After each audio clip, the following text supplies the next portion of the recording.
bon mardi les pirates, j'espère que vous allez bien, moi je vais bien, c'est veille de sortie de formation, donc on va finir la formation sur les retrouvailles aujourd'hui.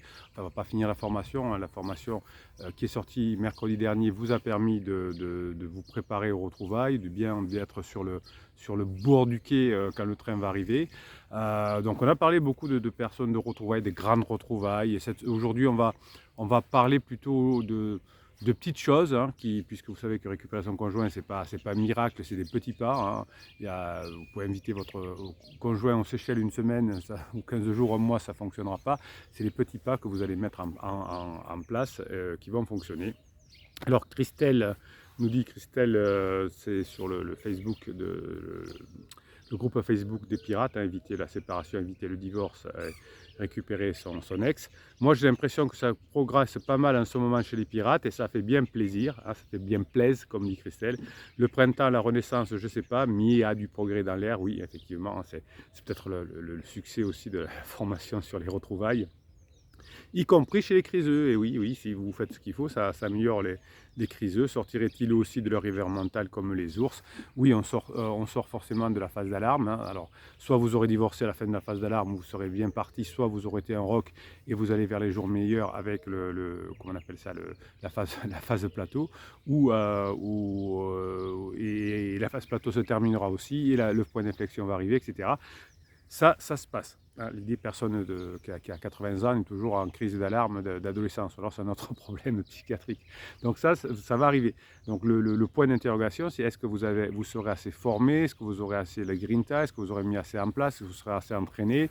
Est-ce que vous aurez assez d'expérience pour récupérer votre conjoint au moment du point d'inflexion et au moment des phases de regret pour aller dans les retrouvailles? Ça, c'est la grande question. Un message donc de Patrick, voilà, vous trouverez aussi dans le groupe Facebook, j'allais dire son nom. Enfin, comme on est sur YouTube et qu'on n'est pas sur Facebook et que Patrick met son nom sur le groupe Facebook et pas sur YouTube, on va dire que Patrick. Voilà. Salut les pirates, mes hommages mon capitaine, un peu de grinta pour vous, je l'espère. Ma criseuse ne cesse depuis 2 semaines de me dire comment elle est fière de moi, qu'elle me trouve audacieux. Ah, vous voyez quand on fait la formation sur les audaces, sur l'audace. De par mon attitude et ma façon d'être. Oui, votre conjoint aime bien quand vous êtes audacieux. Elle remarque que j'assure malgré quelques malchances professionnelles dernièrement. Oui, tout n'est pas parfait, personne n'est parfait, surtout pas le capitaine. Elle remarque, je vois dans son regard qu'elle me regarde de façon différente. Vous voyez que le travail, ça paye. Là, quand on change, au bout d'un moment, les autres voient que l'on a changé. Bon, ça paraît être une palissade, mais ce n'est pas une palissade autant que ça. J'ai encore beaucoup de travail à faire, ça c'est un pirate, hein. Quand on est sur le chemin de la meilleure version de soi-même, c'est à vie, c'est-à-dire que tous les jours on peut s'améliorer, hein. Moi j'adore travailler, j'apprends des choses tous les jours, je me forme tous les jours comme vous. Je sens que le travail et les formations portent leurs fruits, c'est bon ça. Elle vient nous voir, les enfants et moi, de plus en plus souvent, même quand ce n'est pas sa semaine de garde. Elle vient souper, elle a des bonnes conversations et on a beaucoup de sexualisation. Donc, je vous rappelle, au début, vous en tenez dans la phase d'alarme juste à du badinage. Si vous ne savez pas badiner, vous avez la formation sur du badinage. Dès que le badinage fonctionne, vous allez sur la formation humour. Si vous ne savez pas avoir de l'humour, ça s'apprend, vous avez une formation pour. Ensuite, vous passez à la sexualisation, vous avez une formation pour, et ensuite les tensions sexuelles. Donc, si vous voulez les formations, le catalogue des formations, il est en descriptif de cette vidéo. Vous avez 95 formations, ou 90, ou 96, j'en sais plus rien. Donc, dans le fond, j'écris pour remercier la team et lancer le message à tous que rien n'est jamais perdu. Pansement est toujours dans les parages, mais je suis un rock et je ne lâche rien. Merci surtout à vous, capitaine. Allez, bah écoutez, moi ça me va bien, hein. Quand vous progressez, les pirates, ça me va bien. Alors, comment on sait qu'on est en phase de retrouvailles, comment on sait qu'on est en phase plateau, comment on sait que l'on peut commencer la phase de l'humour? Bien souvent, vous m'avez dit, on aimerait bien, Bruno, que vous fassiez une vidéo, voire une formation complète sur les signes, hein, qui vous permettent de langage corporel, de décrypter les motivations et les sentiments cachés. Donc, on va le faire aujourd'hui, puisque c'est la phase des retrouvailles, hein, pour que vous puissiez travailler sur des gestes de retrouvailles pour ne pas louper, hein. Alors attention, si vous dites aujourd'hui ça y est, c'est bon, on est dans les retrouvailles, ou c'est bon, elle est en phase, mon conjoint est en phase, comment on va dire, de regret, mais que vous n'avez pas préparé la fin de regret, que vous n'avez pas suffisamment changé avant et que vous n'avez pas passé des bons moments ensemble, eh bien vous allez louper le train. Donc il y a 4 catégories de mouvements corporels. Hein. J'essayer de vous faire des catégories pour que vous compreniez. Il y a ce que j'appelle les gestes illustrateurs. Hein. Donc, illustrado, c'est le cheval, illustrateur, c'est les gestes. Ce sont des gestes qui vont amplifier les émotions. Hein. La grinta, hein, le n'importe quoi, le j'en peux plus, JPP.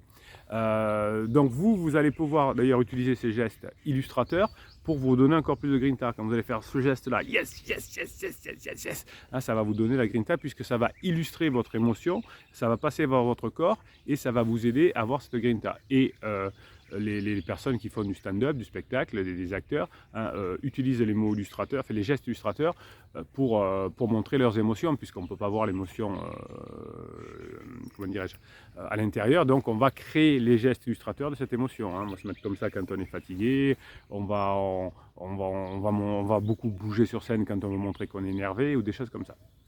Donc ça, ce sont les illustrateurs. Ensuite, j'ai des gestes que j'appelle, enfin, les êtres humains ont des gestes que j'appelle les régulateurs, qui indiquent que vous souhaitez contrôler une interaction. Par exemple, lorsque vous acquiescez rapidement quand vous voulez que quelqu'un parle plus vite. Quand votre conjoint va vous faire des gestes comme ça pour vous faire taire. Hein. Ce sont des gestes régulateurs et votre conjoint va vous dire finalement, va vous donner un tuto pour savoir si c'est bien ou si c'est pas bien.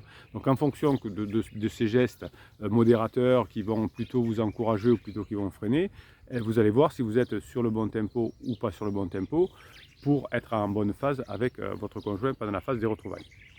Il y a ce que j'appelle ensuite les gestes adaptateurs.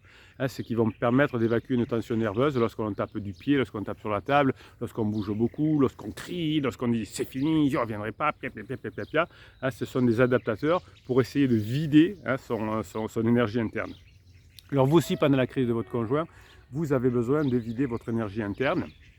Donc vous allez pouvoir faire du sport, évidemment. Vous allez pouvoir écrire sur un papier avec votre stylo pour éliminer les stress et puis déchirer et brûler, etc. Vous allez écrire des choses positives comment dirais-je, sur les commentaires YouTube pour vous donner de la grinta. Tout ça, ce sont des adaptateurs qui vont vous permettre d'aller dans le bon sens. Lorsque finalement vous avez mis en place ces adaptateurs, ça vous permettra par exemple de moins souffrir. Hein. Vous allez pouvoir être dans votre tête, hein, et si vous êtes dans votre tête et que vous maîtrisez, vous pensez vos émotions, vous adapterez mieux.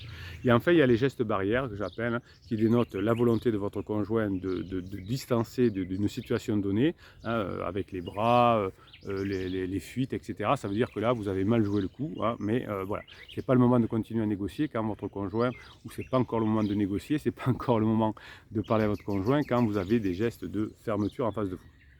Donc les personnes en crise expriment une multitude d'émotions par le biais de leur physionomie, encore plus que dans des états normaux. Ils envoient, d'ailleurs quand on est en crise, on envoie souvent des messages contradictoires. Par exemple, on va sourire qu'avec une partie des yeux. Hein. Voilà. Donc le vrai sourire là, hein, il faut que les yeux se plissent aussi quand c'est un vrai sourire. Quand ils ont fait sourire, il n'y a que le bas. Les politiciens font beaucoup ça.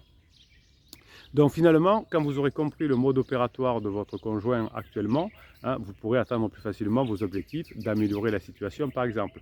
Hein, c'est comme un système d'exploitation d'un ordinateur. Vous avez des types de personnalités qui sont exacerbés pendant leur crise, hein, et qui ont des modèles de comportement qui sont surdimensionnés, on va dire. Hein. Alors ce sont les résultats des gènes, évidemment, hein, des expériences, des conditions et des hormones. Évidemment, pendant la crise existentielle, on est hormoné avec beaucoup de cortisol, donc on s'énerve vite, on s'épuise vite. On a effectivement des bons gènes ou des moins bons gènes, entre guillemets, pour maîtriser les situations, et ça, vous ne pouvez pas changer la génétique, et en revanche, vous allez pouvoir bosser sur les expériences et les conditions. Donc le comportement de votre conjoint est lié aux gènes et aux hormones, mais ça, vous ne pouvez pas le gérer, mais aux expériences que vous vivez avec lui et aux conditions, hein, ça va être important. Par exemple, vous pouvez négocier avec votre conjoint, mais vous ne pouvez pas savoir ce qu'il va vous dire. En revanche, vous pouvez négocier les conditions. On ne parle pas comme ça tout de suite parce que j'ai envie de parler, parce qu'il faut qu'on parle. Non, vous allez parler, mais dans des conditions acceptables, dans un restaurant, à table, dans un lieu où il y a du monde, etc. Plus il y a de personnes autour, mieux c'est. Les couples se sont aujourd'hui, comment dirais-je, sclérosés. Ils se sont redevenus sur eux-mêmes, par exemple, ils se sont, comment dirais-je, ils se sont repliés sur eux-mêmes avec la Covid et compagnie, et donc on n'a plus assez de choses à se raconter. Ce qu'il faut bien savoir, c'est chaque fois que deux individus, quelques individus se replient sur eux-mêmes, ils vont avoir des comportements extrêmes et déviants par rapport aux normes de la société. Les normes de la société sont liées comment dirais-je, au bien-être, on va dire, hein. Donc on va être mieux dans notre vie, avoir plus de bonheur si on vit en clan parce qu'on est mieux protégé, etc. Et quand on se replie sur soi-même, on va avoir des comportements déviants par rapport à la société. Donc le divorce, la séparation, des choses qui ne sont pas communément admise par la société, en tout cas jusqu'à il y a une trentaine d'années. Donc plus vous allez ouvrir votre couple, plus ça va être facile. Et plus vous allez négocier avec des personnes autour, hein, parce que vous êtes dans un restaurant ou des choses comme ça, plus vous allez vous ouvrir, moins vous allez avoir de discussions déviantes. Si vous discutez à la maison avec votre conjoint, dans un cadre où il n'y a pas de témoins, etc., vous allez avoir des discussions déviantes, hein, des erreurs. Vous allez avoir des mots qui vont partir, qui ne sont pas normalement tolérés dans un couple. Donc finalement, vous allez comprendre comment vous allez changer la motivation de votre conjoint en changeant les expériences et les conditions de réaliser ces expériences. C'est très important. Si vous restez dans les gènes et dans les hormones, eh bien vous allez tomber dans des extrêmes, hein. Votre conjoint va s'identifier à des extrêmes, la personne qui est victime, qui a beaucoup souffert à cause de vous, et vous allez vous comporter aussi en victime dans ces cas-là, hein. Souvent, quand vous êtes des bébés pirates, vous vous comportez en victime. Mon conjoint a fait ça, mon conjoint a dit ça, il me trompe avec un pansement, etc. Vous vous comportez en victime. Donc, vous reculez. D'abord, vous éloignez votre conjoint quand une victime se comporte en victime face à une autre victime. Et vous multiplierez les chances de revenir ensemble, évidemment, hein, quand, au contraire, vous serez devenu un leader, quelqu'un qui a du charisme, quelqu'un qui prend des solutions, quelqu'un qui montre qu'il a changé. Et au moment du point d'inflexion, au moment de l'opportunité, vous pourrez gérer tout ça. Votre conjoint, pendant la crise, souvent fait preuve d'arrogance et se soucie surtout de lui-même. Hein, il s'en moque un peu de ce que vous pensez, est-ce que vous aimez ou pas. Donc lui ou elle, hein, pendant les périodes de crise, on est dans l'arrogance. Hein, on pense qu'à soi. Donc n'essayez pas d'expliquer vous votre point de vue, généralement ça ne marche pas. Donc vous allez plutôt essayer de jouer avec votre langage corporel sur la condition et sur l'expérience. Donc finalement, les individus en crise sont une combinaison de gènes, hein, comme on dirait par exemple le hard dans l'informatique, le matériel informatique, d'expériences qui serait la programmation, de situations qui seraient des données, des datas que vous allez mettre, et des hormones qui peuvent être parfois des surcharges électriques. Donc j'adore cette métaphore, hein, vous avez compris. Donc les gènes, c'est l'ordinateur, hein, c'est le hard. Les expériences que vous allez faire vivre, c'est comment vous allez programmer les expériences, hein, comment vous allez, par votre comportement, créer l'expérience. Quelles sont les données que vous allez mettre dans la situation, et notamment vous allez apprendre des choses nouvelles que vous allez pouvoir mettre en application avec votre conjoint en crise, et vous allez éviter les surcharges électriques, les hormones. Okay, c'est pareil pour vous. Vous avez un matériel informatique, vous avez un capital génétique, ok, mais vous allez, grâce aux formations, vous reprogrammer et à mettre de nouvelles situations, des données, hein, des programmations. Et ensuite, vous pourrez comme ça améliorer la situation avec votre conjoint, éviter les décharges d'hormones, etc. Donc finalement, vous allez examiner différents niveaux d'information pour déterminer si votre conjoint est capable d'entendre ou pas. Hein, si la situation que vous allez vivre aujourd'hui va être typique ou atypique par rapport à ce que vous voulez faire. Typique, ça veut dire que ça va aller dans le bon sens. Atypique, ça veut dire que ça ne va pas aller dans le bon sens. Hein, c'est-à-dire que quand vous voulez vous rapprocher de votre conjoint et que vous vous prenez la tête, ça ne va pas aller dans le bon sens, évidemment.